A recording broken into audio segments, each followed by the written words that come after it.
Okay folks, today you join me in my garage.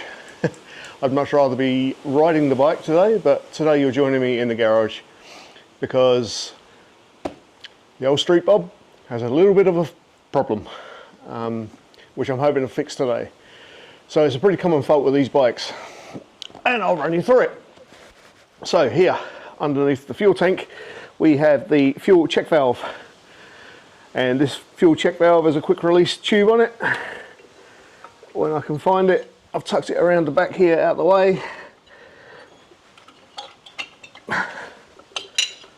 So this has a quick release valve that sits up in the check valve, just under there in the fuel tank.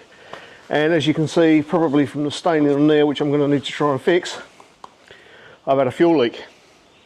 And unfortunately the fuel leak has come out from a disintegrated O-ring which lives up in there.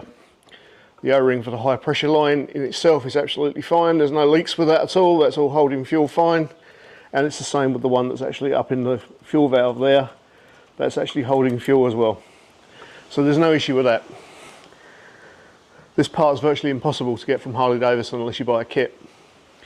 Done some search online, and I'm hoping to be able to fix this just using some seals that I've bought locally. I'm going to use the Viton seals, so basically they seal, they don't rot with the petrol.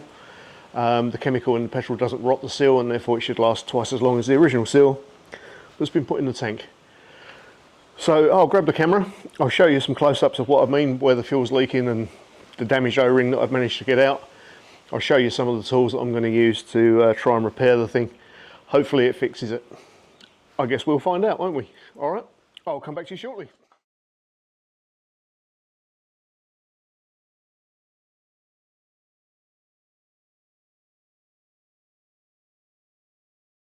Okay, so just using my little pick, having taken the old seal out, I'm just going to go around the groove just with the end of the pick there, just to make sure there's no little pieces of the rubber left in the groove up inside the seal. If there are pieces of rubber left in there, the new seal won't sit in the groove properly and she's going to leak. So let's see what we can see. So I'm just going to pop this HT lead off because it's in my way. Pop back behind there because it gets in the way. And I'll pop that HT lead off the bottom as well, just so that nothing's in my way while I'm working on the actual bike itself, because it's in a bit of an awkward spot. So with my head torch, I can see the groove underneath there. So I'm literally just running the pick around the groove. Trying not to get petrol on my face because there's a little quick release valve up in there. That is not appearing to have anything in the groove itself. And I'm pretty happy that's clean. So I'll just take my head torch, get a different angle just to make sure that I can see that there's no pieces of rubber left up in that groove. Right, I think that looks pretty good. Okay, cool. Alright, so that's the old rubber seal out. So what I'm going to do now, I'm just going to take some WD-40, just the normal can, and I'm just going to spray that up in the quick release area like that. And the idea of the WD-40 is that it's going to give the new O-ring a little bit of lubrication, soften it up and help it seat. So what I'm going to do now, I'm going to take the new O-ring that I've got and I'm going to place the new O-ring into the quick release check valve. And hopefully the new O-ring will solve the problem that I've experienced with the fuel leaking. So I'm just going to use the pick again. I'm going to be very careful because this hasn't got a sharp end on it, but it's going to use the pick again just to slide that O-ring up into position and hopefully get it seated in the groove. It looks like it's actually gone in reasonably easily, which to me seemed like trouble because nothing ever is that easy. So I'm just going to pop that back down into that groove there. That looks like that's seated quite well. Just taking my time, easing the seal around. Just taking my time, pushing the seal into the groove.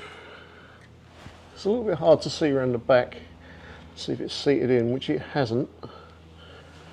So just trying my best to pop that in there like that.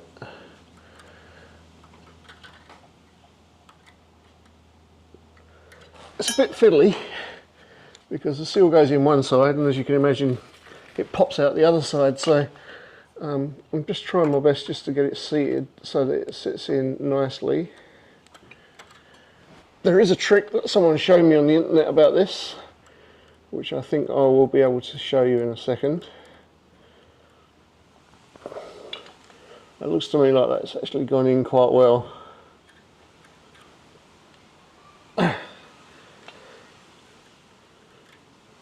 So the other trick that someone taught me on the internet was to use a 9/32 socket. And a 9/32 socket can go up inside there, and if I need two hands I should be able to just push that through and that will help the seal seat into the O-ring groove, which it looks like it has. I'm actually pretty happy with that. Yeah, I'm actually pretty happy that that's actually sealed in quite nicely. I can't see that it's sticking out anywhere because the last thing I want to do is damage the seal by pushing the fuel connection pipe in when it's not seated correctly.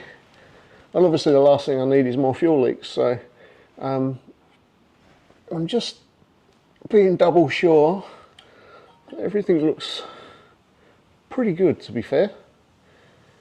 So that's good. Alright, so I think the next thing I'm going to do is, again, just in the sake of helping the thing seat, just going to spray a little bit more WD-40 up in there. And I'll pop some just on my fingers around there like that. Okay, good. So the HT lead needs to be put back on there, as does this one. Need to be popped back on top of there and on top of there. So hopefully now the quick release valve on the bottom there should slot straight back up into the quick release up the top there. This little ring here, I don't know if you can see it on the camera, this little ring here, I'll get the camera closer for you in a second, that just lifts, which in turn there's a series of ball bearings just inside the bottom there that will actually stop that from popping back out. So we pop that back in there like that, and that's gone straight back in, no problem at all, and it looks like there's no fuel leaking. Yep, I think I've solved it. So there's now no fuel dripping out the tap there.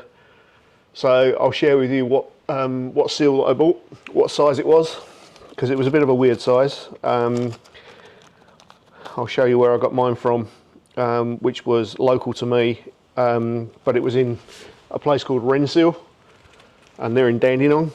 So that's Renseal, R-E-N seal, in Dandenong, and it's a Viton seal, which is part number 905, so V75.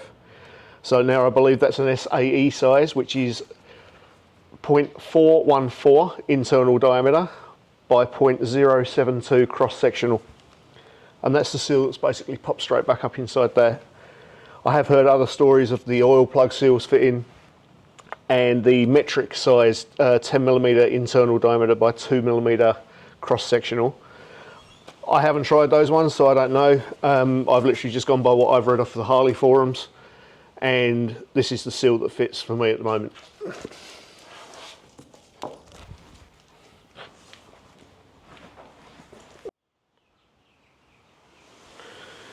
Okay guys, so a little bit of a close-up on that fuel connection seal there. As you can see, that's the quick disconnect seal up inside there. Okay, so that's basically the ring that you have to lift. Let's get in there and show you. So this ring here, that's the one you have to lift up, and this plug falls down. There's no need to change the seals on this black end of this quick release high pressure line, and there's no need to change the seal up in the top of that connector. It's literally the rubber O-ring that sits in the groove inside there. Okay, this is the seal that I used. So as you can see, it's a company called Renseal, and the part number was a -905 V75, which is a Viton seal. These particular guys are in Dandenong South, and I think there's a phone number on there if you can read it. That's the seal I used. Like I said, it was an SAE size, and the size was a 0.414 ID, so internal diameter, by a 0.072 cross-sectional. So that basically has fixed the fuel leak that the Harley was spewing out. This is a common fault with these check valves. Basically, don't be fooled into buying the $200 part.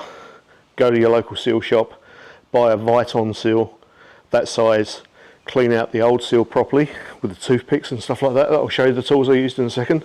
Make sure you get all the old seal out from the groove, otherwise you will end up having leaks. Once you're satisfied that seal's out, pop the new seal in, and this is what I used. So I used some WD-40, okay, a new seal. I used a pair of long tweezers just to help get the old seal out and position the new seal. I also used a pick, or a seal pick, which has helped to get the old seal out. And I used a 9/32 short socket with an extension on it. That basically just helps to seat the new seal into the groove. Here you'll see the old seal that I managed to pick out, and you can see that the fuel has absolutely destroyed it. That's so now crispy. It's not got any flex in it whatsoever. It's rock hard, and it has lost all its shape. So the fuel was actually leaking past that in the quick release seal, and it was dripping all down on my derby cover. Okay, so that's your telltale sign. If you get fuel staining along here, it's coming from up there on the check valve. So it's time to replace the rubber seal. With a little bit of fiddling around, a bit of patience, which I'm probably not known the best for, but a little bit of patience. About 10 minutes work, you can get the seal out, and you saw how quick it was to replace the seal with a new one. Okay, so that's it guys. That's pretty much how I've repaired my fuel leak on my Harley. Perhaps now I can get back to riding it.